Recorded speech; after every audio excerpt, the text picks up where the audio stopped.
ان الحمد للہ نحمده ونستعینه ونستغفره ونعوذ باللہ من شرور انفسنا ومن سیئات اعمالنا من يهده الله فلا مضل له ومن يضلل فلا هادي له واشهد ان لا اله الا الله وحده لا شريك له واشهد ان محمدا عبده ورسوله اما بعد فان خیر الحدیث کتاب اللہ وخیر الہدی ہدی محمد صلی اللہ علیہ وآلہ وسلم وشر الامور محدثاتها وکل محدثۃ بدعہ وکل بدعۃ ضلالہ وکل ضلالۃ فی النار۔ اعوذ باللہ السمیع العلیم من الشیطان الرجیم من ہمزہ ونفخہ ونفثہ۔ بسم اللہ الرحمن الرحیم۔ رب اشرح لی صدری ویسر لی امری واحلل عقدۃ من لسانی یفقہوا قولی۔ بسم اللہ الرحمن الرحیم۔ ان اللہ وملائکتہ یصلون علی النبی یا ایہا الذین آمنوا صلوا علیہ وسلموا تسلیما۔ اللہم صل علی محمد وعلی آل محمد کما صلیت علی ابراہیم وعلی آل ابراہیم انک حمید مجید۔ اللہم بارک علی محمد وعلی آل محمد کما بارکت علی ابراہیم وعلی آل ابراہیم انک حمید مجید۔ اللہم ربنا آتنا فی الدنیا حسنۃ وفی الآخرۃ حسنۃ وقنا عذاب النار۔ لا الہ الا انت سبحانک انی کنت من الظالمین۔ حسبنا اللہ ونعم الوکیل۔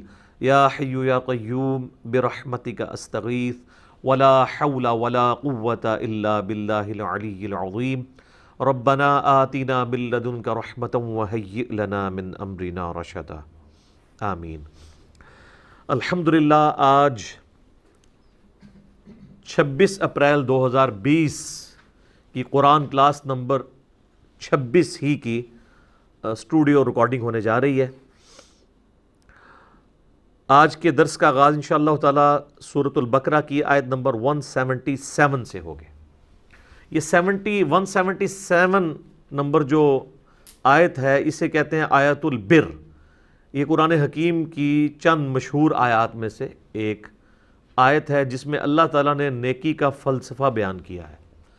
عموماً ہمارے ہاں نیکی کا تصور جو ہے وہ چند ایک رسومات پہ چلنے کا نام ہوتا ہے، اس لیے قرآن حکیم نے اس مت کو توڑتے ہوئے جو چیزیں لوگ اوور لک کرتے تھے انہیں بنیادی حیثیت دی ہے، اور جن چیزوں کے اوپر لوگوں کا زور ہوتا ہے اس کو سیکنڈری حیثیت دی ہے، تاکہ یہ پتہ چلے کہ نیکی صرف یہ نہیں ہے کہ کوئی شخص نماز روزہ اور چند ایک رسومات پر عمل کرنا شروع کر دے، بلکہ حقوق العباد والا معاملہ جو ہے یہ بہت کریٹیکل ایشو ہے۔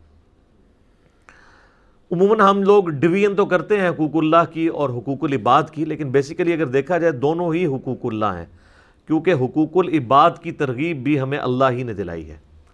لیکن یہ جو تفریق کی جاتی ہے کسی حد تک درست ہے۔ اس کی وجہ یہ ہے کہ قرآن و سنت میں جو محکم دلائل ہیں وہ اس کے اوپر شاہد ہیں کہ اللہ تبارک و تعالیٰ اپنے حقوق کے معاملے میں تو خود ڈیسیژن لے گا، لیکن جو حقوق العباد کا معاملہ ہے وہ بندوں ہی نے معاف کرنا ہوگا، اس لیے ان کا ایشو ذرا کریٹیکل ہو جاتا ہے۔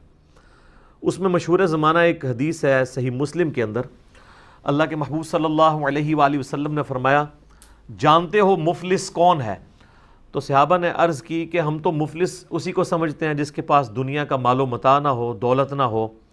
تو آپ صلی اللہ علیہ وآلہ وسلم نے فرمایا کہ میری امت کا مفلس یعنی غریب شخص وہ ہے کہ جو قیامت والے دن اس حال میں آیا کہ اس کے نامہ اعمال میں ڈھیروں نیکیاں تھیں، لیکن ساتھ ہی ساتھ اس نے دنیا میں کسی کو تھپڑ مارا تو کسی کا خون بہایا تو کسی کو دھمکی دی، کسی کو مارا پیٹا۔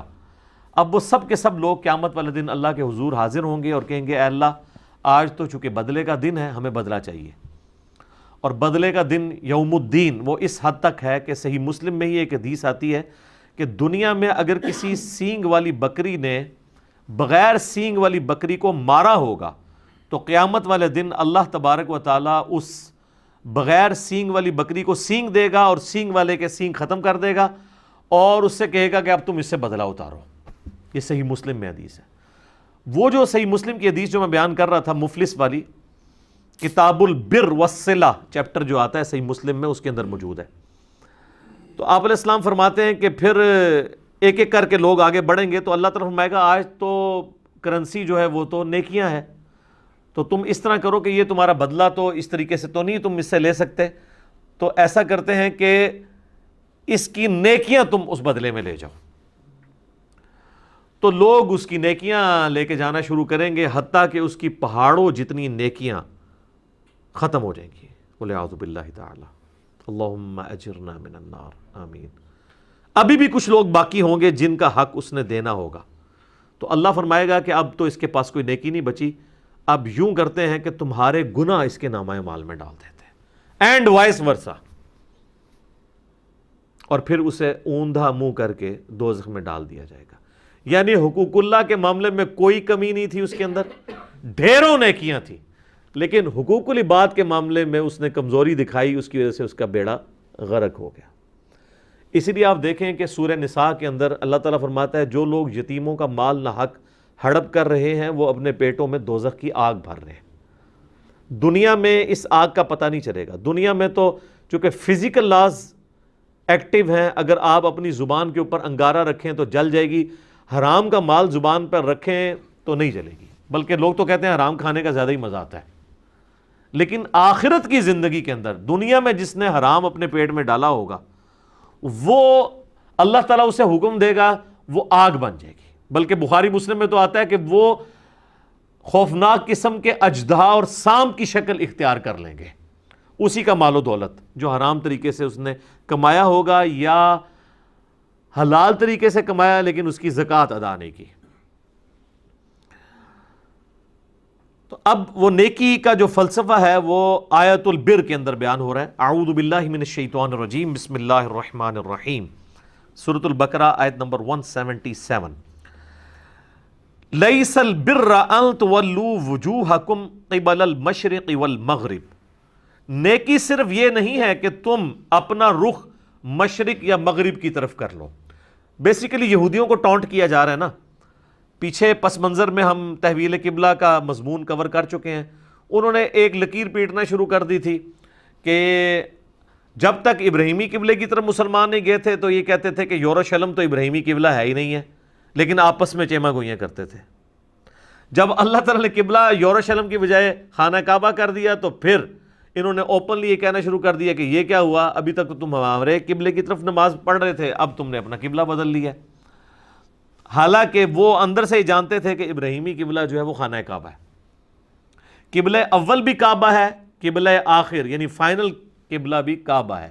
قبلہ اوسط درمیانی پیریڈ کے لیے جو صحیح بخاری میں آتا ہے 17 مہینے تک کے لیے وہ بیت المقدس جسے یروشلم بھی کہتے ہیں، ایلیا بھی کہتے ہیں، اور بعد میں وہاں پہ حضرت عمر کے دور میں مسجد اقصیٰ بھی بن گئی. ویسے جو اس کو مسجد اقصیٰ احادیث کے اندر آیا ہے یا قرآن حکیم میں سورہ بنی اسرائیل میں، اس سے مراد دور کی مسجد ہے. تو اللہ تعالیٰ ہمارا یہ کوئی نیکی صرف یہ نہیں ہے کہ آپ کا رخ مشرق کی طرف ہے یا مغرب کی طرف. اللہ کو کیا فرق پڑتا ہے؟ پہلے آیات گزر چکی ہیں نا کہ تم جس طرف بھی رخ کرو گے اللہ کا چہرہ پاؤ گے. اللہ کو تو فرق نہیں پڑتا. اور واقعی دنیا میں بھی آپ دیکھ لیں، یعنی ہم سب کانٹیننٹ کے لوگوں کا جو قبلہ ہے وہ مغرب کی جانب ہے، لیکن اگر آپ یورپ میں چلے جائیں، افریقہ میں چلے جائیں تو ان کا قبلہ مشرق کی جانب ہے، کیونکہ سینٹر میں آ جاتا ہے نا خانہ کعبہ شریف. تو خانہ کعبہ شریف سے جو پرلی طرف لوگ آباد ہیں وہ مشرق کی طرف منہ کرتے ہیں، جو اس طرف لوگ آباد ہیں وہ مغرب کی طرف منہ کرتے ہیں. تو اللہ کو تو فرق نہیں پڑتا. نیکی صرف یہ نہیں ہے کہ تم اپنا چہرہ مشرق یا مغرب کی طرف کرو، وَلَٰكِنَّ الْبِرَّ، بلکہ نیکی یہ ہے. اب گنتے جائیں جناب چیزیں. من آمن باللہ، جو کوئی ایمان لائے اللہ پر، والیوم الآخر، اور قیامت کے دن پر. اللہ پر ایمان لانا کافی نہیں جب تک آخرت کو نہیں مانیں گے کہ اللہ نے پوچھنا بھی ہے. ویسے تو مزے ہی مزے ہیں، اگر اللہ نے پوچھنا نہ ہو تو اللہ کو ماننے یا نہ ماننے سے کوئی فرق نہیں پڑتا. آج آپ دنیا میں کسی کو آفر دینا کہ اللہ کو مان لو تو جنت ملے گی، نہ مانو تو کچھ نہیں ہوگا. لوگ کہیں گے ٹھیک ہے جی ادھر ہی جنت بنا لیتے ہیں. اصل چیز ہے آخرت کی جواب دہی. جو ایمان لائے اللہ پر اور آخرت کے دن کی جواب دہی کے اوپر، والملائکتی اور فرشتوں پر، والکتاب اور کتابوں پر، والنبیین اور تمام انبیاء پر. یہ تو ہوگی بنیادی ایمانیات. اللہ پر ایمان، آخرت پر ایمان، فرشتوں پر ایمان، کتابوں پر ایمان اور ایمان بالرسالت. ویسے تو یہ مین 3 کیٹیگری میں فال کرتی ہیں چیزیں جو ہم کہتے ہیں عقائد ثلاثہ ہیں مسلمانوں کے: عقیدہ توحید، عقیدہ رسالت اور عقیدہ آخرت. عقیدہ توحید کے اندر ہی فرشتوں پہ ایمان بھی آتا ہے. ظاہر ہے کہ اللہ تعالیٰ نے وہ نمائندے مقرر کیے ہوئے ہیں، سب کیٹیگری میں فال کر جاتی ہیں. عقیدہ رسالت کے اندر ہی کتابوں پہ ایمان آتا ہے کیونکہ کتابیں انبیاء پہ ہی نازل ہوتی ہیں. یعنی اگر آپ بڑی بڑی 3 کیٹیگریز بنائیں نا تو تمام اسلامی عقائد انہی 3 کیٹیگریز کے اندر فال کرتے ہیں. یا وہ عقیدہ توحید سے ریلیٹڈ ہوں گے، یا عقیدہ رسالت سے، یا عقیدہ آخرت سے. اب اگر ہم عذاب قبر کی بات کریں تو یہ عقیدہ آخرت کے اندر آتا ہے کیونکہ یہ دنیا کی زندگی کے بعد کی چیز ہے. اور جتنی شریعت ہے وہ عقیدہ رسالت کے اندر فال کرتی ہے کہ نبی الاسلام نے جو پیٹرن آف لائف دیا ہے اس کے مطابق آپ نے زندگی گزارنی ہے. وَآتَ الْمَالَ عَلَى حُبِّهِ ذَوِي الْقُرْبَى وَالْيَتَامَى وَالْمَسَاكِينَ وَابْنَ السَّبِيلِ، اور مال خرچ کرنا اس کی محبت میں اپنے قریبی رشتہ داروں پر، یتیموں پر، مساکین پر اور مسافروں پر. وَالسَّائِلِينَ وَفِي الرِّقَابِ، اور جو غلام آزاد کرنے کے لیے اور مانگنے والوں کے لیے، جو لوگ آ جائیں خود مانگنے کے لیے ان پر خرچ کرنا، اور گردنیں چھڑانے کے لیے، غلام آزاد کرنے کے لیے. اچھا، اب یہ جو علی حبی ہی ہے نا، اس میں ہا کی ضمیر اللہ کی طرف بھی جا سکتی ہے کہ اللہ کی محبت میں کوئی شخص مال خرچ کرے اپنے رشتہ داروں پر، یتیموں پر، مسکینوں پر، مسافروں پر، اور سوال کرنے والے اور غلام چھڑانے کے لیے. اور ہا کی ضمیر جو ہے وہ مال پہ بھی جا سکتی ہے کہ مال کی محبت کے باوجود اس کی محبت میں، مال کی محبت میں ہوتے ہوئے بھی مال خرچ کرنے کے لیے تیار ہو جائے. یعنی دل میں تو ہر ایک بندے کے مال کی محبت ہے نا، اس محبت کی پرواہ نہ کرے جو مال کے ساتھ اس کا شغف ہے، مال سے محبت رکھنے کے باوجود مال اللہ کی راہ میں دے دے. تو کیا وہ ثابت کرے گا کہ مجھے اللہ کی محبت جو ہے وہ مال کی محبت سے بڑھ کر ہے؟ اب ترتیب اللہ تعالیٰ نے لگائی ہے ایسی جو پنچ کرنے والی ہے. سب سے پہلے رشتہ داروں کا نمبر، کیونکہ رشتہ داروں کو دینا یہ سب سے مشکل کام ہے. رشتہ داروں کو پھلتا پھولتا دیکھنا یہ شیطان نہیں برداشت کرنے دیتا. جتنا جیلسی فیکٹر ہے وہ رشتہ داروں کے ساتھ ہوتا ہے. یہ جتنے تعویذ دھاگے بھی آپ سنتے ہیں لوگ کرواتے ہیں وہ رشتہ دار کرواتے ہیں. باہر کے لوگوں کو کیا ضرورت ہے کسی سے جیلسی کرنے کی یا حسد کرنے کی؟ رشتہ دار. اسی لیے انسان رشتہ داروں کو اگنور بھی کر رہا ہوتا ہے. تو اللہ تعالیٰ نے پہلی ضرب یہ لگائی ہے کہ سب سے پہلے رشتہ داروں کا حق ہے. اچھا، رشتہ داروں میں یہ کوئی نہ سمجھے کہ میرے کزنز جو ہیں یا میرے ماموں خالو، نہیں. سب سے پہلے رشتہ دار آپ کے بیوی، بچے، ماں باپ، بہن بھائی ہیں. اس کے بعد باقی رشتہ دار آتے ہیں. لوگ اکثر پوچھ رہے ہوتے ہیں جی وہ زکوٰۃ دینی ہے، بہن میری بیوہ ہے، دے دیں. بھئی اس سے زیادہ کوئی حقدار ہی نہیں ہے، اس کا تو کوئی کمانے والا نہیں ہے. بھائی کو دے دیں، بالکل دے سکتے ہیں. سب سے زیادہ حقدار وہ لوگ ہیں. اس کے بعد یتیم. ظاہر ہے یتیموں کا کوئی سرپرست نہیں ہے، مشکل ہے ان کے لیے زندگی گزارنا. مساکین جو بالکل غربت کی، جس کو آپ کہتے ہیں نا کہ وہ سطح غربت سے نیچے کی زندگی گزار رہے ہیں. اور مسافر. اب یہ مسافر والا معاملہ آج کل ذرا سمجھنا مشکل ہے. آپ ذرا آج سے 100 سال پہلے چلے جائیں نا تو پھر آپ کو یہ بات سمجھ آئے گی کہ جو لوگ سفر پر نکلتے تھے دوسرے ملکوں کے سفر پر، اس وقت تو ملکوں کی باؤنڈریز بھی ایسا نہیں بنی تھی. آپ کو پتہ ہے یہ ملکوں کی باؤنڈریز جو ہے نا یہ 20ویں صدی کی بدعت حسنہ ہے. اس سے پہلے ملک نہیں ہوتے تھے. جب سلطنت عثمانیہ ٹوٹی ہے اور جنگیں عظیم ہوئی ہیں، اس کے بعد یہ ملکوں کی ڈویژن اور یہ ویزے شروع ہیں، ورنہ لوگ پہلے خانہ بدوشی کی زندگی گزارتے تھے. آج بھی اگر یہ ملکوں کی باؤنڈریز ختم کر دی جائے نا تو دنیا سے غربت ختم ہو جائے. اب کتنے ٹیلنٹڈ لوگ ہیں جن کے پاس یہ ٹیلنٹ نسل در نسل موجود ہے کہ وہ زمین میں زراعت کا کام کر سکتے ہیں, لیکن غریبوں کے پاس زمینیں نہیں ہیں. ایسے کئی لوگ ہیں. اب ایسے لوگ کئی انڈیا میں آباد ہیں, اگر وہ پاکستان میں آ جائیں, ان کو نیشنلٹی یہاں کی مل جائے, کم از کم مسلمانوں کو, ویسے تو ہندوؤں کو بھی دینے میں کوئی حرج نہیں ہے تالیف قلب کے لیے, تو یہاں پہ آ کے وہ آبادی کر سکتے ہیں, ہماری اکانومی کو بہتر کر سکتے ہیں. پاکستان کے اندر کئی علاقے ایسے موجود ہیں جہاں پہ زراعت کی جا سکتی ہے, صرف وہاں تک ایک نہر پہنچانے کی دیر ہے. تو آپ دیکھیں, یہ جب تک نہری نظام نہیں تھا پاکستان انڈیا میں بنا ہوا تو یہ اتنی ہریالی نہیں تھی یہاں پہ. اب تو آپ دیکھیں جناب, کایا پلٹ گئی ہے جب سے یہ سسٹم بنا ہے ان 100 سالوں کے اندر. آج بھی آپ دیکھ لیں دنیا رو پیٹ رہی ہے. سب سے محفوظ ترین علاقے صحت کے پوائنٹ آف ویو سے, رزق کے پوائنٹ آف ویو سے, موسم کے پوائنٹ آف ویو سے یہی ہیں. انڈیا, پاکستان, بنگلہ دیش, یہ پورا ایک ریجن. تو پہلے جو لوگ سفر اختیار کرتے تھے تو سفر میں اگر آ کے قافلے کو کسی نے لوٹ لیا تو وہ اگر نکلے ہوئے 6 مہینے کے سفر کے اوپر, ظاہر ہے کم از کم تو اتنے ہوتے تھے سفر. یہاں سے جو حج کرنے جاتے تھے 4 مہینے جانے کے لگتے تھے, 4 مہینے آنے کے. ایک حج کے موقع پہ نکلتے تھے نا تو اگلے حج کے موقع پہ وہ حج کر کے واپس آتے تھے. اس لیے تو وہ رشتہ داروں سے گلے لگ کے تو رو کے جاتے تھے, پتہ نہیں واپس آنا ہے کہ نہیں آنا, اور وہ واپس آئے نا پیچھے کو مر جائے. تو ویسے پہلے حج بڑا مشکل تھا. 4 مہینے کا سفر کدھر, اور آج 4 گھنٹے کی فلائٹ ہے اسلام آباد سے جدے کی, اور کوئی تکلیف نہیں ہے. ذرا سی آنکھ لگتی ہے تو جناب جدہ آ جاتا ہے. اور 4 مہینے آپ نے سواری پہ سفر کرنا ہے, یا اگر کوئی سپوز بحری جہاز میں بھی جاتا تھا 2 ہفتے تو لگ ہی جاتے تھے.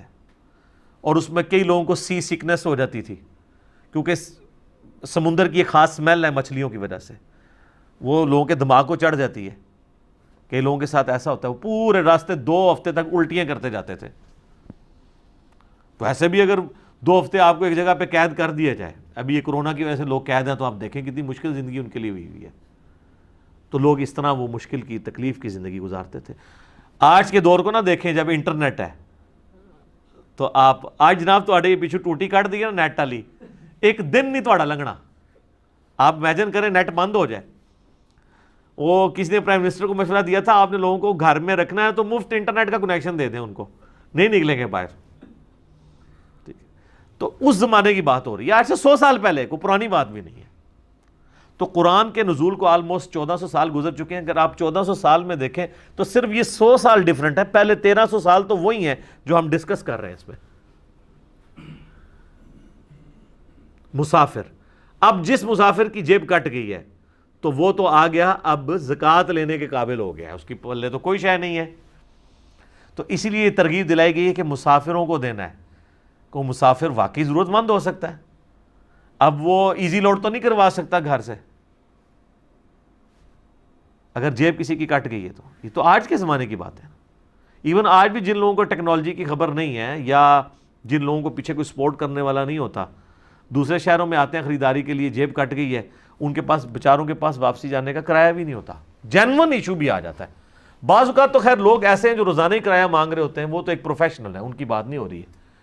تو اس کا بڑا آسان طریقہ میں اکثر بتاتا ہوں کہ اگر کوئی اس طرح کا بندہ آپ کو مل جاتا ہے نا, جو کہتا ہے میں نے فلاں جگہ جانا ہے, تو اسے پیسے دینے کی بجائے نا اسے ٹرین میں یا بس میں بٹھائیں. ٹھیک ہے, تو اور ٹرین والے جہاں سے ٹکٹ لینے والا ہے اس کو بھی بتا دیں ٹکٹ واپس کرے تو پھاڑ دینا ہے اور پیسے تو نے رکھ لینے ہیں. اور کنڈکٹر کو بتا دیں کہ اگر یہ ٹکٹ واپس کر کے اترے تو پیسے تیرے, اس کو نہیں دینے, تاکہ جینون پتہ چل جائے. بعض اوقات وہ لے کے چڑھ جاتے ہیں, پھر کنڈکٹر کے ساتھ تھوڑی کر کے آگے جا کے اتر جاتے ہیں, پیسے اپنی جیب میں ڈال دیتے ہیں. تو بجائے یہ کہ ان کے ہاتھ میں پیسے دینے کے, ان کو اس طریقے سے اکوموڈیٹ کیا جائے. اور سائلین جو ہیں, واقعی جو مانگنے والے ہیں, اب وہ مانگنے والا پروفیشنل نہ ہو, وہ ظاہر آج کی ڈیٹ میں ذرا مشکل ہوتا ہے جج کرنا ایک عام بندے کے لیے.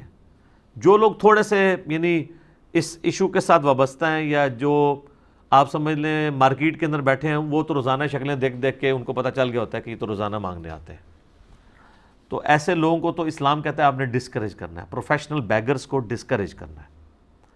ڈسکریج کرنے کا یہ مطلب نہیں ہے کہ ان کو صلواتیں سنانی ہیں، بلکہ وہ آگے جائے گا، بنی اسرائیل میں آ جائے گا کہ تم نے جھڑکنا نہیں، اگر کسی کو نہیں دینا تو اس کو جھڑکو مت، بلکہ احسن طریقے سے بات کو ٹال دو۔ کوئی شخص کہتا ہے روٹی کھانی ہے تو روٹی کھلا دیں اس کو، بجائے روٹی کے پیسے دینے کے، تاکہ کم از کم یہ کنفرم ہو جائے کہ اس نے روٹی کھانے کے لیے مانگے۔ وفر رقاب، اور غلام آزاد کرنے کے لیے۔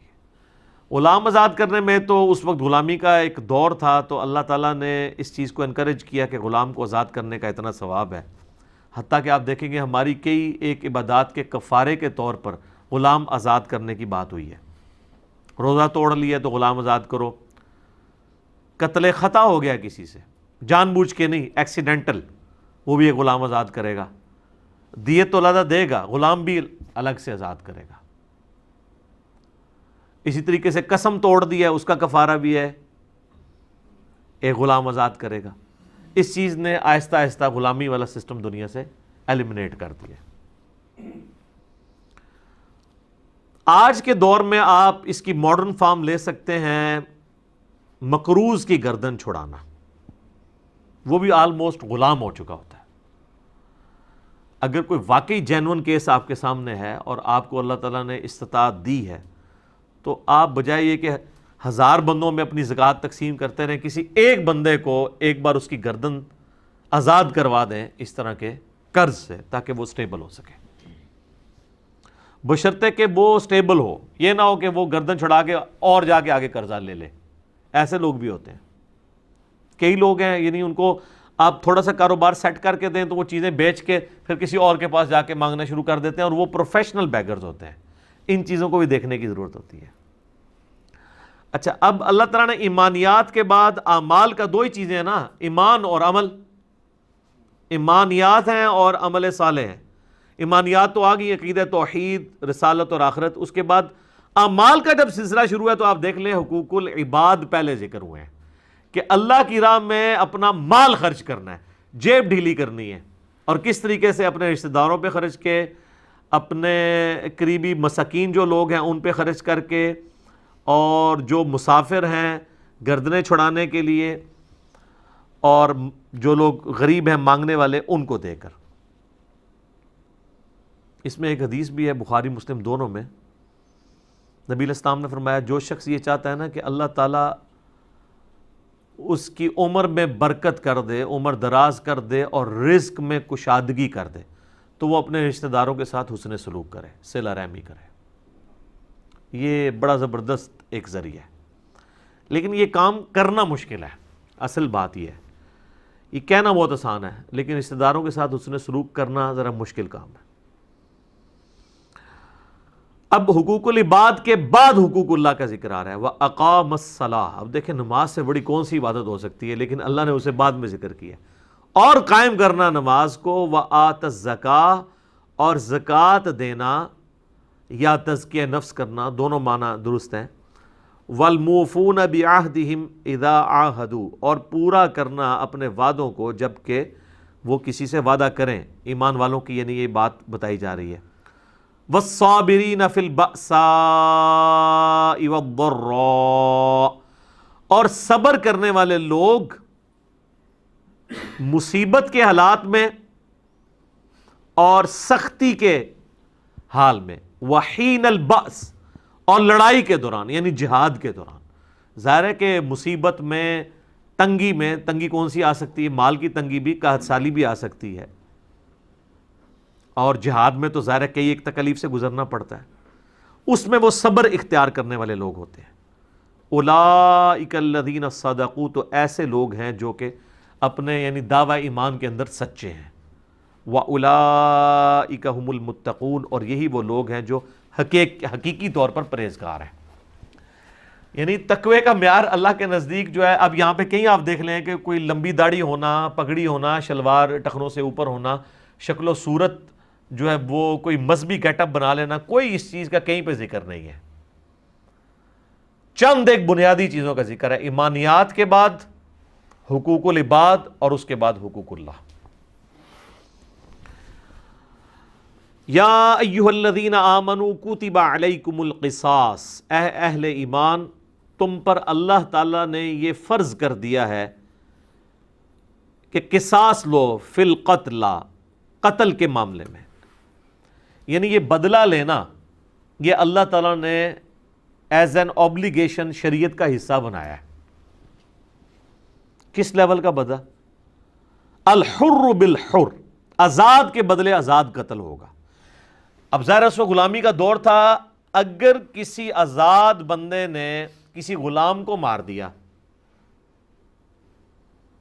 اب جس نے مارا ہے قاتل، اسی قاتل کو قتل کیا جانا چاہیے نا، تو وہ کہتا تھا اچھا میں غلام خرید کے تمہیں دے دیتا ہوں، میرے بدلے میں اسے قتل کر دو۔ دیکھیں نا، تو اس لیے اللہ نے کہا یہ کیا انصاف ہوا، آزاد کے بدلے میں آزاد قتل ہوگا، جس نے مارا ہے نا وہی مارا جائے گا اس کے بدلے میں۔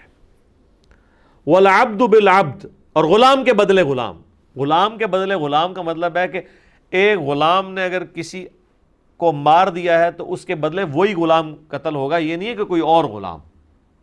یہی تو ہم کہتے ہیں جو ہمارے یعنی ایکسٹرا جوڈیشل ایکٹیویٹیز کرنے والی تنظیمیں ہوتی ہیں، وہ جب کبھی غیر مسلموں کے اوپر حملہ کرتی ہیں تو وہ کہتے ہیں کہ جی ہم پلی یہ لے رہے ہیں کہ جو ہے وہ اس ملک نے فلاں جگہ اپنی فوجیں بھیجی ہیں تو ہم اس کے مقابلے پہ ان کے شہریوں کو نشانہ بنائیں گے۔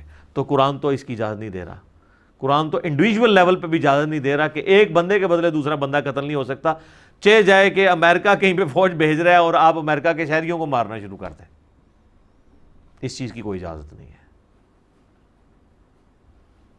وَالْأُنْثَى بِالْأُنْثَى، اور عورت کے بدلے عورت قتل ہوگی۔ یہ نہیں ہے کہ کسی کی بیوی نے کسی اور عورت کو قتل کر دیا تو اب وہ کہ اس کے بدلے میں تو چونکہ آزاد عورت ہوں تو میں ایک کوئی لونڈی خرید کے دے دیتی ہوں، تم میرے بدلے میں اسے قتل کر دو، یہ نہیں ہوگا۔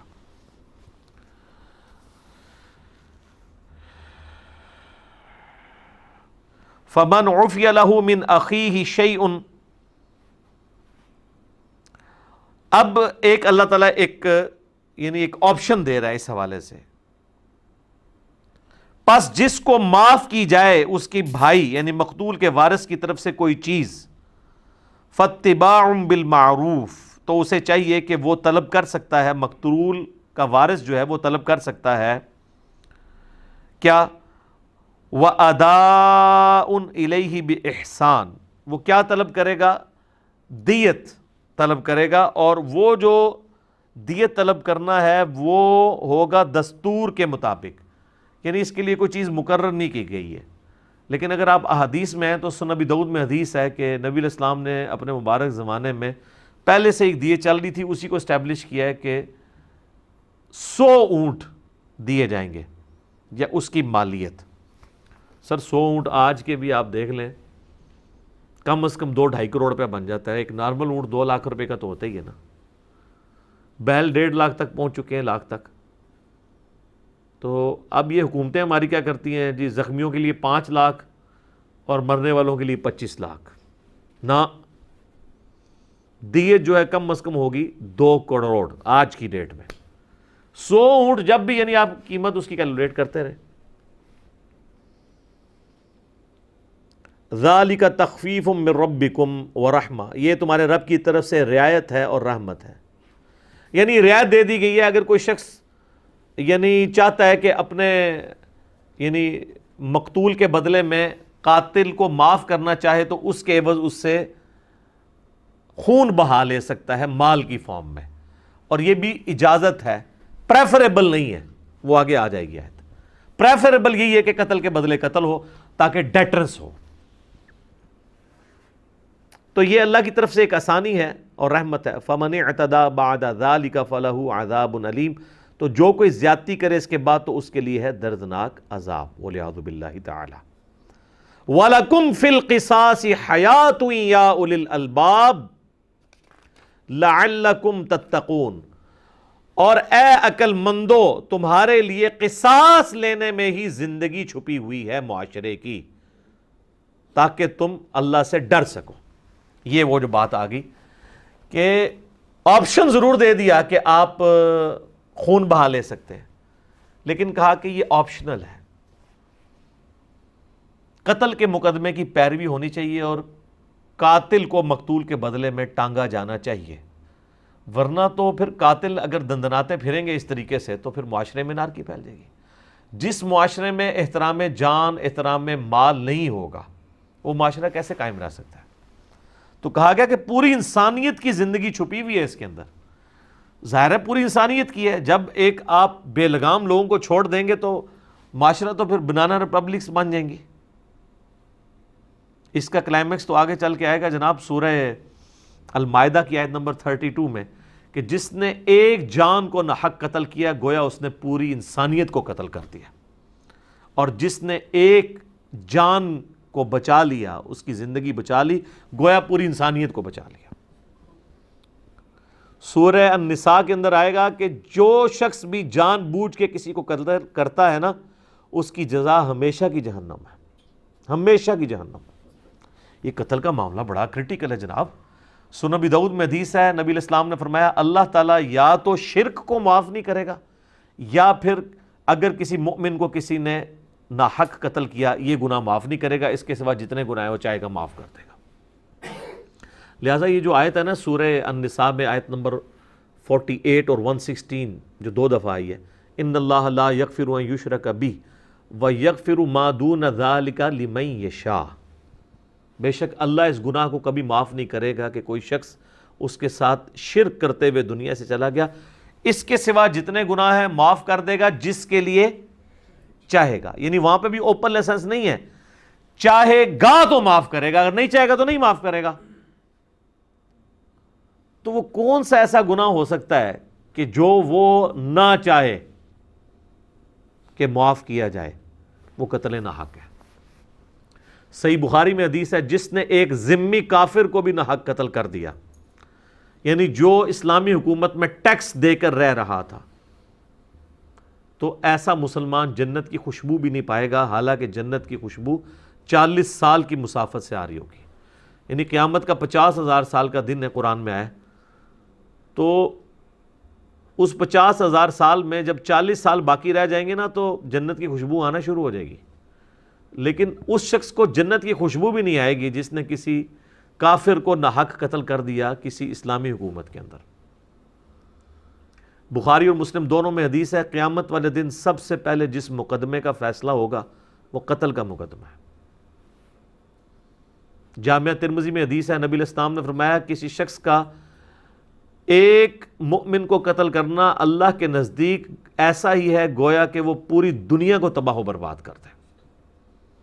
ترمذی اور ابن ماجہ میں حدیث ہے، موقوفن بھی ہے اور مرفوعن بھی ہے، موقوف روایت زیادہ مضبوط ہے، کہ عبداللہ بن عمر کہتے ہیں کہ اے کعبہ تیری خوشبو بڑی اچھی ہے، لیکن ایک مومن کی دل کی حرمت اللہ کے نزدیک تجھ سے بھی زیادہ ہے۔ ابو داؤد میں حدیث ہے کہ قیامت والے دن مقتول اپنے قاتل کو پیشانی کے بالوں سے گھسیٹتا ہوا اللہ کے عرش کے قریب چلا جائے گا، اتنا وہ اللہ کے قریب ہو جائے گا اس حال میں کہ وہ مقتول اس کی رگوں سے خون بہہ رہا ہوگا، اور اس نے اپنے قاتل کو پیشانی کے بالوں سے یوں گھسیٹ رہا ہوگا اور کہے گا یا اللہ اس نے دنیا میں مجھ سے زندگی چھینی تھی، مجھے آج بدلہ چاہیے۔ ظاہر ہے سبب تو وہی بنا نا، ویسے تو انسان کی زندگی مقرر ہے جتنی ہے، لیکن جس کے تھرو ایگزیکیوٹ ہو رہی ہوتی ہے اس نے تو اس جرم میں یعنی بدلہ تو اس سے لیا جائے گا۔ اور سنن نسائی میں آگے الفاظ ہیں، وہ صحابی کہتے ہیں کہ اے حکمرانوں قتل میں کسی کی معاونت مت کرو، یعنی وہ انہوں نے اسپیسیفکلی حکمرانوں کو یہ بات سنائی ہے کیونکہ حکمرانوں کے دماغ میں زیادہ کیڑا ہوتا ہے نا کہ اپنے سے اختلاف کرنے والوں کو قتل کروا دینا، جس طرح آل امیہ آل عباس کرتے رہے۔ آج تو بڑا مبارک دور ہے، آج کل تو یعنی آپ پرائم منسٹر کو گالیاں بھی نکالتے رہتے ہیں تو وہ کوئی نہیں مارا جاتا بندہ، لیکن جب بادشاہت کا دور تھا اس وقت تو وہ اختلاف رائے پہ بھی قتل کر دیتے تھے۔ تو قتل کے اوپر معاونت نہ کرو، یعنی جو حکمران ہیں ان سے پوچھا جائے گا ایکسٹرا جوڈیشل کلنگ، ماورائے عدالت قتل کے اوپر، یہ بہت سینسٹیو ایشو ہے، لوگ اسے بڑا ہلکا جان رہے ہوتے ہیں، لیکن اللہ تعالیٰ کے حضور یہ بہت ہی سخت معاملہ ہے۔ قل اعوذ باللہ تعالی، اللہ تعالیٰ ہمیں محفوظ رکھے اس معاملے میں، آمین ثم آمین۔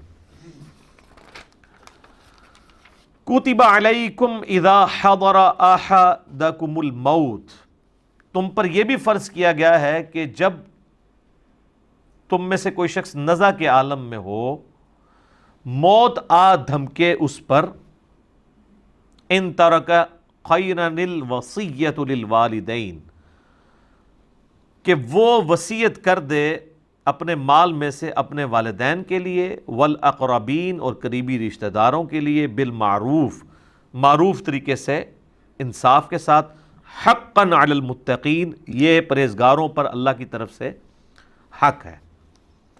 یہ سورہ البقرہ کی آیت نمبر 180 میں مرنے سے پہلے وصیت کرنا ضروری قرار دیا گیا، لیکن یہ آیت منسوخ ہے۔ اس کو منسوخ کیا ہے سورہ النساء میں وراثت کی احکامات نے۔ اس وقت تک اللہ تعالیٰ نے چونکہ وراثت کے احکام نازل نہیں کیے تھے، وراثت کے جب احکام نازل ہوئے ہیں تو اللہ تعالیٰ نے خود ہی پھر حصہ مقرر کر دیا ہے کہ ماں باپ کو 1/6 حصہ ملے گا، بیوی کو 1/8 ملے گا، اور ماں باپ اور بیوی کا حصہ جو ہے وہ اوورال مال میں سے نکلے گا، اور جو باقی بچ جائے گا اس کو اس طرح ڈیوائیڈ کیا جائے گا کہ ہر بیٹے کو 2 حصے ملیں اور بیٹی کو 1۔ یہ ایک جنرل رول ہے۔ پھر آگے اس میں کئی ایک اور آگے کرولریز کے طور پہ چیزیں آتی ہیں مختلف سچویشن میں۔ تو اس سے پہلے یہ وصیت کرنا ضروری تھا۔ فَمَن بَدَّلَهُ بَعْدَ مَا سَمِعَهُ فَإِنَّمَا إِثْمُهُ عَلَى الَّذِينَ يُبَدِّلُونَ، تو جو کوئی وصیت کو بدل دے سن لینے کے بعد، ظاہر ہے کہ ریٹن میں ہو تو سب سے بہتر ہے، ورنہ لوگ موت کے وقت لوگوں کو گواہ کر دیتے تھے کہ میں یہ کر رہا ہوں، تو اس وقت زبانی کلامی بھی، یہ آج والا معاملہ نہیں ہے کہ لوگ لکھ کے بھی مکر جاتے ہیں، اس وقت تو زبانی بات بھی جو ہوتی تھی وہ کہا جاتا تھا مرد کی زبان ہے، وہ واقعی مرد کی زبان ہوتی تھی، پتھر پہ لکیر۔ تو اللہ تعالیٰ مارا ہے کہ مرنے کے بعد اگر کسی شخص نے، یعنی کسی کمیونٹی نے، اس کے رشتہ داروں نے مرنے والے کی وصیت کو بدل دیا تو اس کا گناہ ان کے اوپر ہوگا۔ مرنے والے کا کوئی قصور نہیں، اس نے تو اپنا حق ادا کر دیا۔ ان اللہ سمیع علیم، بے شک اللہ تعالیٰ سننے والا اور علم والا ہے۔ لیکن ساتھ ہی اللہ تعالیٰ نے ایک اس میں چیز ہائی لائٹ کر دی ہے، یہ بھی ہو سکتا ہے کہ جو وصیت کرنے والا ہے وہ زیادتی کر جائے، یعنی کوئی آخری وقت میں اس کا کوئی موڈ آف تھا، ایک بچے کو اس نے محروم ہی کر دیا۔ خیر لیکن یہ تو اب باتیں ختم ہو چکی ہیں نا، اب تو کوئی نہ آگ کر سکتا ہے کسی کو، آگ کرے گا بھی تب بھی اولاد جو ہے وہ اس کو حصہ ملنا ہی ملنا ہے، آگ کرنے سے وہ آگ نہیں ہوتا، پاکستان کے قانون میں بھی نہیں ہوتا۔ تو اللہ تعالیٰ بارے کہ جسے یہ خطرہ ہو، فمن خاف من موص جنفا او اثما فاصلح بینہم فلا اثم علیہ، کہ جو مرنے والے نے وصیت کی ہے اس میں اس نے یعنی جانبداری کا کوئی مظاہرہ کیا ہے، تو وہ پھر پیچھے جو وارثین ہیں وہ آپس میں یعنی اس کو ریزالو کر سکتے ہیں کہ یار اس کا یہ چھوڑ دیا تھا، اس کو بھی تھوڑا سا حصہ دینا چاہیے، اس طریقے سے اس کو سیٹل کر لیں، یعنی مرنے والے کی وصیت کو وہ بدل بھی سکتے ہیں۔ ان اللہ غفور رحیم، تو بے شک اللہ تعالیٰ بھی بخشنے والا مہربان ہے، یعنی مرنے والے کی وصیت کو آپ بدل سکتے ہیں، وہ وصیت جس کو واجب تھا پورا کرنا۔ تو اسی میں امپلائیڈ ہے کہ اگر کوئی شخص مرتے مرتے یہ کہتا ہے نا کہ میری لاش کو فلاں جگہ لے جانا ہے دفنانے کے لیے، میرے گاؤں میں دفنانا ہے، تو اب اولاد کا کام ہے کہ وہ دیکھے کہ مطلب یہ فیزیبل بھی ہے کہ نہیں۔ کئی لوگ ہیں امریکہ اور یورپ میں ہمیشہ کے لیے شفٹ ہو گئے ہوئے ہیں، مرتے مرتے ان کے بابے کہہ جاتے ہیں جی میری جو لاش جو ہے نا وہ پاکستان بھجوا دینی ہے، کس کے لیے؟ آپ لوگوں کو مصیبت میں ڈالنے کے لیے کہ آپ لوگ ان کے جنازے پڑھیں، ادھر ہی دفنائیں، تاکہ اولاد نے اگر کبھی اپنا غم غلط کرنے کے لیے قبر پہ جانا ہے تو قبر موجود تو ہونا، اور اس طرح قبر کو باقی رکھنا تو سنت ہے۔ صحیح مسلم میں نبی علیہ السلام اپنی والدہ کی وفات کے آلموسٹ 50 سال کے بعد ان کی قبر پہ گئے اور وہاں پہ روئے جا کے۔ تو یہ تو نہیں ہے کہ ایک بندہ جو ہے وہ ہجرت کر کے کہیں چلا گیا اور وہ اپنے آبائی علاقے میں اس کو بھیج دیتا ہے کہ جی وصیت کر دے کہ وہاں پہ دفنایا جائے۔ جو ورثاء ہیں وہ دیکھیں کہ یار کون سی چیز فیزیبل ہے، اس کے مطابق عمل کریں۔ اسی طریقے سے وہ وصیت کر دیتا ہے کہ جی میرے مرنے کے بعد اتنے پیسے فلاں مولانا صاحب کو دے دو، فلاں مدرسے میں دے دو۔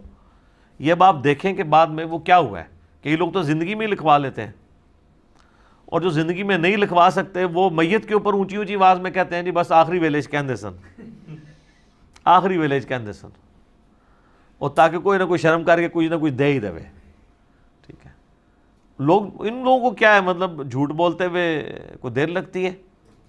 تو آخری ویلیج پاویں کہندے سن پاویں لکھ کے بھی دے گئے نے, یہ اولاد پیچھے ڈیسائیڈ کرے گی کہ یہ فیزیبل ہے یا نہیں ہے, کہ یہ پیسہ جو ہے وہ کدھر جا رہا ہے.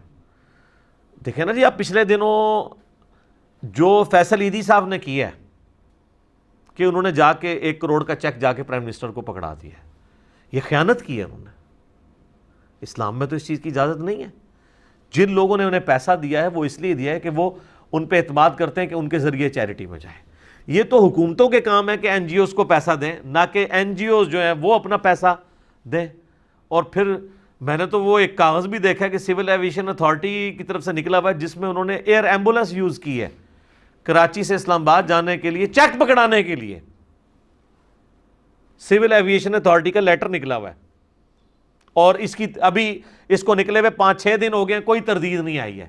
وہ لیٹر بھی دیکھنے سے اوریجنلی لگ رہا ہے, یعنی انہوں نے مان لیا کہ ایسا ہی ہوا ہے, اور نظر بھی آ رہا ہے. ظاہر ہے فیصل عیدی صاحب تو کوارنٹین میں بیٹھے ہوئے ہیں نا.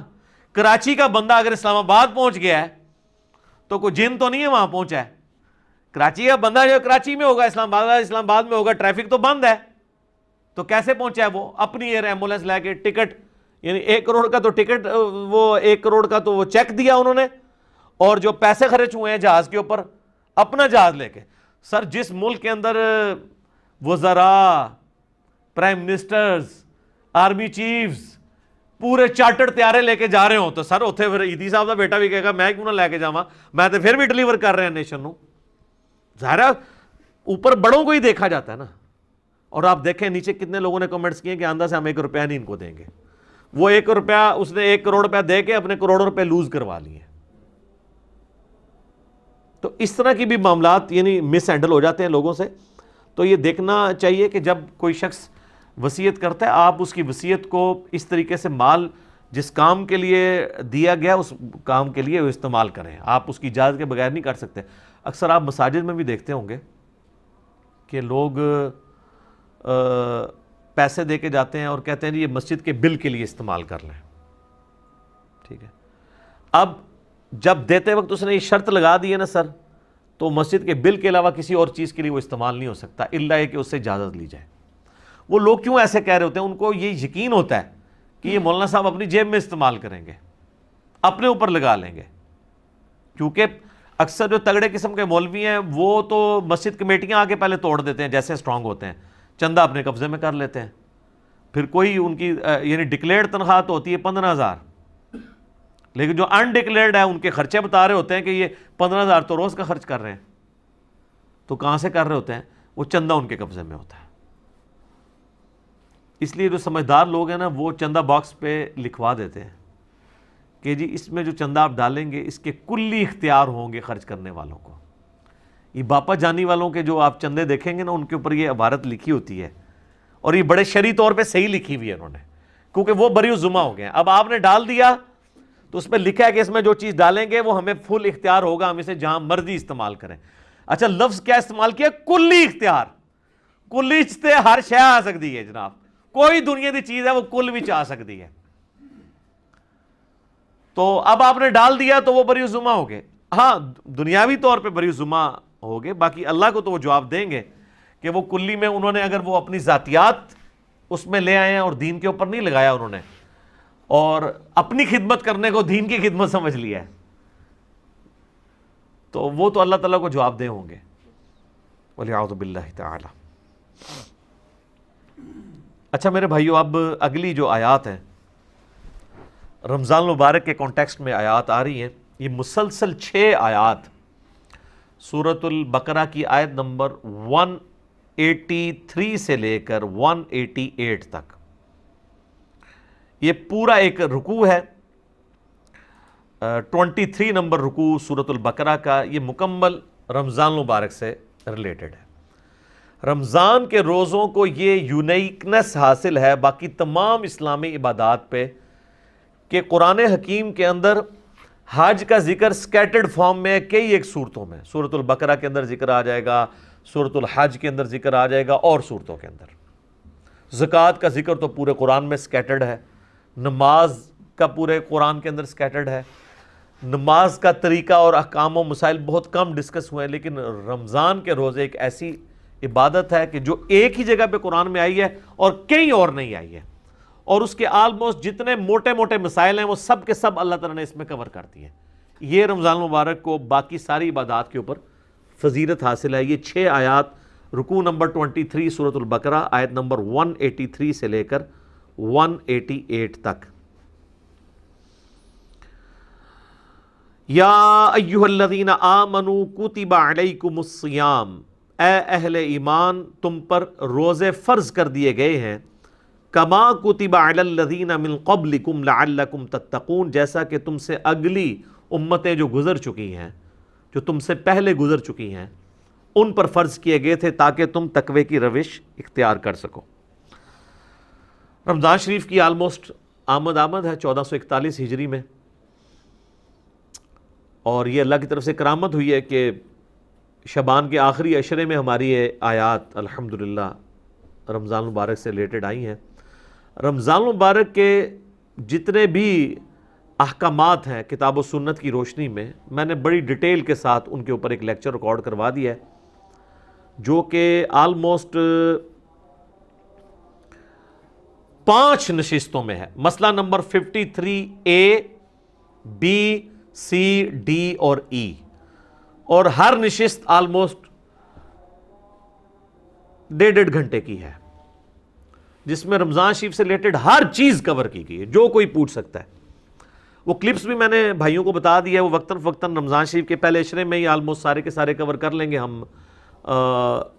سورۃ البقرہ کا یہ رکوع بھی اس میں کور ہوگا، اس کے بعد بخاری مسلم کی روشنی میں 17 صحیح الاسناد احادیث، اور جو سحری کے افطاری کے احکام و مسائل ہیں، اسی طریقے سے عورتوں کے روزے کی رخصت کیا ہے، مسافر کے روزے کی رخصت کیا ہے، قضاء کا اور کفارے کا کیا معاملہ ہے، مریض سے ریلیٹڈ کیا چیزیں ہیں، ٹیکہ لگانے سے روزہ ٹوٹتا ہے نہیں ٹوٹتا، جتنے بھی جدید اور قدیم فقہی احکام و مسائل ہیں آلموسٹ 40 کے قریب ہیں جو اس میں ہم نے کور کیے ہیں۔ ایک ایک حدیث کا انٹرنیشنل نمبر اس میں بتایا ہے، تو وہ انشاءاللہ ہمارے یوٹیوب چینل کے اوپر تو آلریڈی اپلوڈڈ ہیں، دوسرے جو ہمارے ان آفیشیل یوٹیوب چینلز ہیں ان کے اوپر سے خصوصاً مسلم اونلی سے وہ انشاءاللہ اپلوڈ ہوں گے، اور ہمارے فیس بک جو ہے انجینئر محمد علی مرزا، اس کے اوپر یہ انشاءاللہ تعالیٰ ساتھ ساتھ اپلوڈ ہوں گے۔ آپ کو واٹس ایپ گروپس میں بھی انشاءاللہ تعالیٰ وہ کلپس آنا شروع ہو جائیں گے انشاءاللہ تعالیٰ۔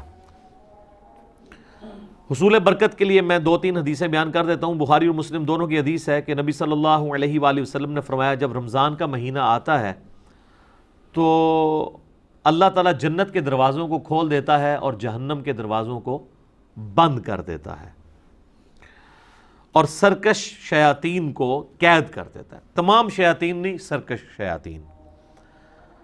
ایک اور حدیث ہے، نبی علیہ السلام نے فرمایا، یہ بھی حدیث بخاری و مسلم دونوں میں ہے، کہ رمضان المبارک میں اللہ تعالیٰ نیکیوں کا ثواب آلموسٹ 10 گنا سے 700 گنا تک بڑھا دیتا ہے، اور اللہ تعالیٰ فرماتا ہے کہ روزہ خاص میرے لیے ہے اور میں ہی اس کی جزا دوں گا۔ اور ایک ترجمہ یہ بنتا ہے، روزہ خاص میرے لیے ہے اور میں ہی اس کی جزا ہوں، کیونکہ روزہ وہ عبادت ہے جو جب تک کوئی شخص ایکسپوز نہ کرے نا، آپ کسی کو جج نہیں کر سکتے۔ نماز تو فزیکلی پڑھتا ہوا نظر آ جائے گا، تو روزہ ایک ایسی عبادت ہے جو خاص میرے لیے ہے اور میں ہی اس کی جزا دوں گا۔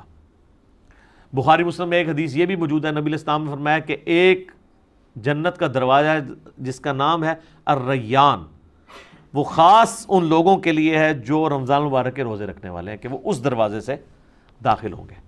پھر بخاری اور مسلم کی ایک اور حدیث ہے، نبی علیہ السلام نے فرمایا، جس نے ایمان اور احتساب کے ساتھ رمضان مبارک کے روزے رکھے، ایمان اور احتساب یعنی ایمان کے ساتھ اور احتساب ہے اصلاح نفس کی کوشش پلس ثواب کی نیت خالصتاً اللہ کے لیے، تو اللہ تعالیٰ اس کے پچھلے سارے گناہ معاف فرما دے گا۔ جس نے ایمان اور احتساب کے ساتھ رمضان مبارک کی راتوں کا قیام کیا، اللہ تعالیٰ اس کے پچھلے سارے گناہوں کو معاف کر دے گا۔ جس نے ایمان اور احتساب کے ساتھ شب قدر کا قیام کیا، اسے پچھلے سارے گناہ اللہ تعالیٰ معاف کر دے گا۔ اور یہ میں نے سب سے آسان طریقہ اس میں بتایا کہ آپ ایٹ لیسٹ عشاء اور فجر کی نماز کا اہتمام کریں کہ کوئی رکعت فوت نہ ہو۔ صحیح مسلم میں حدیث ہے، ایک تابعی کہتے ہیں میں مسجد میں بیٹھا تھا، مسجد نبوی کے اندر، حضرت عثمان غنی رضی اللہ تعالیٰ عنہ علیہ السلام کا دور تھا، تو مغرب کی نماز کے تھوڑی دیر بعد حضرت عثمان مسجد میں آ گئے اور مجھے انہوں نے کہا کہ بیٹا میں نے نبی علیہ السلام سے یہ خود سنا تھا کہ جو شخص عشاء کی نماز جماعت سے ادا کر لے گویا اس نے آدھی رات کا قیام کیا، اور جو فجر بھی جماعت سے پڑھ لے گویا اس نے پوری رات کا قیام کیا۔ تو یعنی وہ بتانا چاہ رہے تھے کہ میں عشاء کی نماز سے اتنی دیر پہلے مسجد میں اس لیے آ گیا ہوں تاکہ عشاء کی جماعت چھوٹے نہ۔ آج کل تو مشکل نہیں ہے کیونکہ ہم لوگ تو رات کو سوتے ہی 12 بجے کے بعد ہیں، ان زمانوں میں لوگ بڑے جلدی سو جاتے تھے، اسی لیے مغرب کے بعد سونے کی ممانعت بھی آئی ہے۔ پورے دن کی مزدوری فجر کے وقت اٹھے ہوئے ہوتے تھے، عشاء اتنی مشکل ہو جاتی تھی، اسی لیے تو ہے بخاری مسلم میں کہ منافقین پہ 2 نمازیں بھاری ہیں، فجر اور عشاء کی، اور خصوصاً عشاء کے لیے بھی آیا بخاری مسلم میں کہ اگر یہ جان لیتے تو اپنے سرین کے بال گھسیٹتے ہوئے آتے ہیں مسجد کے اندر۔ اور فجر کے بارے میں سنن نسائی میں آیا کہ میرا دل کرتا ہے ان لوگوں کے گھروں کو آگ لگا دوں جو مسجد میں نماز نہیں پڑھتے، فجر کی نماز کے بارے میں بھی، اور بخاری مسلم میں یہ الفاظ جو ہیں وہ عشاء کی نماز کے بارے میں بھی آئے۔ تو آج کے زمانے میں آپ ذرا عشاء کو نہ قیاس کریں، آج کل تو عشاء سب سے آسان ہے ہماری نمازوں میں، کیونکہ ہماری جو روٹین ہے لائف کی وہ بدل چکی ہوئی ہے، اس لیے ہم اس تکلیف کا احساس نہیں کر سکتے جس سے صحابہ کرام گزرے۔ ایام معدودات، گنتی کے چند دن ہے یہ رمضان کا مہینہ، فمن کان منکم مریضا، اور اس میں بھی اگر تم میں سے کوئی مریض ہو، او علی سفر، یا وہ سفر پر ہو، فعدۃ من ایام اخر، تو وہ اپنی گنتی کو باقی دنوں میں پورا کر سکتا ہے۔ مسافر اور مریض وہ روزہ چھوڑ سکتا ہے، چاہے وہ جو مرضی حالت ہو، یعنی یہ نہیں کوئی کہہ سکتا کہ جی سفر بڑا آسان ہے، نہیں، سفر میں رکھنے کی اجازت ہے، بخاری مسلم میں حدیث ہے، نبی علیہ السلام نے اسے ڈسکریج کیا ہے، لیکن جب صحابہ نے پوچھا یا رسول اللہ ہم رکھ لیں تو فرمایا ہو جائے گا روزہ، لیکن پریفریبل نہیں ہے کہ رکھا جائے، دوسرے دنوں میں گنتی پوری کر دی جائے۔ اور مریض ہی میں سنن ابی داؤد ترمذی ابن ماجہ میں حدیث آتی ہے کہ نبی علیہ السلام نے مریض کو اور پریگننٹ عورت کو اور دودھ پلانے والی عورت کو بھی روزے مؤخر کرنے کی اجازت دی ہے۔ لیکن اگر کوئی ایسا مریض ہے جس کی اب صحت مند ہونے کی امید نہیں ہے، یا مرض کی وجہ سے روزے اتنے زیادہ ہو چکے ہیں کہ ان کی قضا دینا مشکل ہے، تو پھر فدیہ دے دے۔ اسی میں وہ عورت بھی شامل ہے کہ جس نے کافی زیادہ، اب ظاہر ہے ایک عورت پریگننٹ تھی، پھر اس کے بعد 2 سال دودھ پلاتی رہی اور پھر اس طرح اس کا سلسلہ 8-9 سال گزر گئے، تو اس پہ تردد ہے، تو وہ صرف فدیہ دے لے۔ اس میں سیدنا ابو ہریرہ کا قول ہے سنن کبریٰ البیہقی میں کہ آپ نے جو یہ روزوں کی قضا دینی ہے یہ اگلے رمضان سے پہلے دینی ہے، اگر اگلا رمضان آ گیا تو پھر اب آپ فدیہ بھی دیں گے اور ایک روزے کی بدلے ایک روزے کی قضا بھی کریں گے۔ اگر یعنی وہ رمضان سے اگلا رمضان آ گیا، پھر ظاہر ہے اس رمضان کے بعد آپ قضا دیں گے نا۔ تو یہ اس میں احکام و مسائل ہیں، باقی مسئلہ 53A B C D E آپ دیکھ سکتے ہیں، میں نے ڈیٹیل کے ساتھ بتایا۔ وَعَلَى الَّذِينَ يُطِيقُونَهُ فِدْيَةٌ طَعَامُ مِسْكِينٍ، اور وہ لوگ جو بڑی مشکل سے ہی ادا کر سکتے ہیں روزہ، بڑی مشکل سے وہ طاقت رکھتے ہیں، تو وہ فدیہ دے دیں مساکین کو۔ فَمَن تَطَوَّعَ خَيْرًا فَهُوَ خَيْرٌ لَهُ، اور جو کوئی خوشی سے زیادہ نیکی کمانا چاہے، یعنی بعد میں روزہ بھی رکھ لے، اگر فدیہ بھی دیا تھا بعد میں اس کی صحت ٹھیک ہوگی روزہ بھی رکھ لے، تو وہ اللہ تعالیٰ کی طرف سے اجازت ہے۔ وَأَن تَصُومُوا، اور دیکھو اگر تم روزہ رکھو تو خیر لکم، اسی میں زیادہ اللہ کے نزدیک تمہارے لیے بہتری ہے، ان کنتم تعلمون، اگر تم جانتے ہو۔ اچھا، یہ جو آیت ہے نا، اس کے بارے میں صحابہ کے 2 موقف ہیں۔ صحیح بخاری میں 2 موقف امام بخاری نے نقل کیے ہیں۔ ایک صحابہ کا گروہ یہ کہتا ہے یہ آیت منسوخ ہے، پہلے یہ اجازت تھی کہ ایک صحت مند بندہ بھی روزے کے بدلے فدیہ دے سکتا تھا، چاہے روزہ رکھ لے چاہے فدیہ، جبکہ عبداللہ بن عباس رضی اللہ تعالیٰ عنہ کہتے ہیں یہ آیت منسوخ نہیں ہے، بلکہ یہ آیت آج بھی باقی ہے ایسے لوگوں کے لیے جو ایسے مریض ہیں جو بڑی مشکل سے روزے پر قادر ہوتے ہیں کہ وہ فدیہ دے لیں۔ صحت مند بندے کے لیے اپلائی نہیں ہوتی، اس کے اعتبار سے تو منسوخ تصور کی جائے گی، لیکن یہ آج بھی اس کا حکم باقی ہے۔ پھر امام بخاری باقاعدہ لے کے ہیں کہ انس ابن مالک، آپ کو پتہ ہے 110 سال کی عمر میں فوت ہوئے ہیں جی، 8 سال کی عمر میں حضور کے پاس آئے ہیں اور 10 سال آپ کو وضو کرواتے رہے ہیں۔ ان کی عمر 18 سال تھی تو نبی علیہ السلام دنیا سے چلے گئے۔ ہم صحابہ کے بارے میں سوچتے ہیں تو سمجھتے ہیں کچھ چٹی چٹی داڑھی والے ہوں گے، 18 سال حضور کی وفات کے وقت۔ ابن عباس کہتے ہیں میری عمر 13 سال تھی جب دنیا سے نبی علیہ السلام چلے گئے۔ اتنے بڑے فقیہ۔ عبداللہ بن عمر 22 سال کے تھے، حضور فوت ہو گئے۔ یہ آپ کو جتنا کچھ پتا چلتا ہے نا، یہ نبی علیہ السلام کی مبارک زندگی کے بعد کے ان کے کارنامے ہیں۔ اس وقت تو بالکل وہ سمجھ لیں کہ نوجوان اور بچے ہی تھے۔ تو انس بن مالک کے بارے میں امام بخاری نقل کیا، جب وہ بوڑھے ہو گئے نا تو روزہ نہیں رکھ سکتے تھے، تو وہ روزانہ ایک مسکین کو بلا کے گوشت کے ساتھ اس کو ایک وقت کا کھانا کھلایا کرتے تھے۔ اچھا، حنفیوں نے 2 وقت کا کھانا رکھا ہے، لیکن قرآن کا اسلوب اس کو سپورٹ نہیں کرتا۔ اس میں ہے کہ مسکین کو کھانا کھلاؤ، تو کھانا کھلانا ایک ٹائم کا ہی کھانا ہوگا، 2 وقت کا نہیں، یہ لاجیکلی نہیں بنتا۔ تو یعنی انس بن مالک رضی اللہ تعالیٰ عنہ خود چاہے وہ دال کھاتے ہوں، مسکین کو جو ہے نا وہ اللہ کے لیے، لن تنالوا البر حتی تنفقوا مما تحبون، تم نیکی کے اعلیٰ ترین درجے کو نہیں پہنچ سکتے جب تک کہ اپنی پسندیدہ چیزیں اللہ کی راہ میں خرچ نہ کر دو۔ انس بن مالک مسکینوں کو کھانا کھلاتے تھے گوشت کے ساتھ۔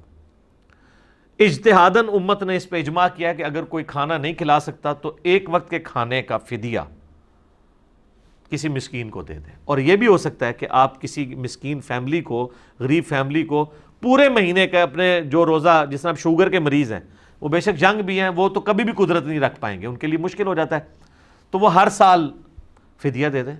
بوڑھے لوگ ہیں، 80 پلس ہیں، 90 پلس ہیں، ان کے لیے روزہ رکھنا مشکل ہو جاتا ہے، تو وہ 30 روزوں کا فدیہ نکال لیں، جو ایک وقت کا کھانا بنتا ہے، جو ایوریج جتنا وہ کھانا جس سٹیٹس کا کھاتے ہیں، یعنی وہ اگر 200 روپیہ والا کھاتے ہیں تو 200 روپے کے حساب سے دیتے ہیں، 300 والا کھاتے ہیں 300 کے اعتبار سے۔ اور جو لوگ باہر کے ملکوں میں آباد ہیں نا، تو وہ اپنے ملکوں کا حساب لگائیں گے۔ یہ نہیں ہے کہ وہ خود امریکہ اور یورپ میں کھا رہے ہیں اور جب فدیے کی باری آئے تو پاکستان میں پاکستانی حساب سے فدیہ دے رہے ہیں، ان کا فدیہ نہیں ادا ہوگا، کیونکہ یہ ساری چیزیں بالمعروف ہوتی ہیں، جہاں پہ آپ رہ رہے ہوتے ہیں اس کے اعتبار سے یہ کنسیڈر کی جاتی ہیں چیزیں۔ تو وہ فدیہ آپ دے سکتے ہیں، اور اگر کوئی روزہ رکھ سکتا ہے تو پھر وہ روزہ رکھے گا، پھر اس کا فدیہ ایکسیپٹیبل نہیں ہوگا، لیکن یہ ہر شخص نے خود ڈیسائیڈ کرنا ہے۔ باقی اس میں کئی ایک احکام و مسائل ہیں جو آج ٹائم اب باقی نہیں رہا، ورنہ میں اس کو ڈسکس کرتا۔ بقیہ کی انشاءاللہ آیات ہم اگلے درس میں کریں گے، اور اگلا درس ہمارا انشاءاللہ رمضان المبارک 1441 ہجری ہی میں آ رہا ہوگا۔ اللہ تعالیٰ سے دعا ہے جو حق بات میں نے کہی اللہ تعالیٰ ہمارے دلوں میں راسخ فرمائے، اگر جذبات میں میرے منہ سے کوئی غلط بات نکل گئی تو اللہ تعالیٰ ہمارے دلوں سے ہی محو کر دے، ہمیں معاف بھی فرما دے، ہمیں کتاب و سنت کی تعلیمات پر عمل کر کے دوسرے بھائیوں تک پہنچانے کی توفیق عطا فرمائے۔ سبحانک اللہم و بحمدک، اشہد ان لا الہ الا انت، استغفرک و اتوب الیک، وما علینا الا البلاغ المبین۔ جزاکم اللہ خیرا۔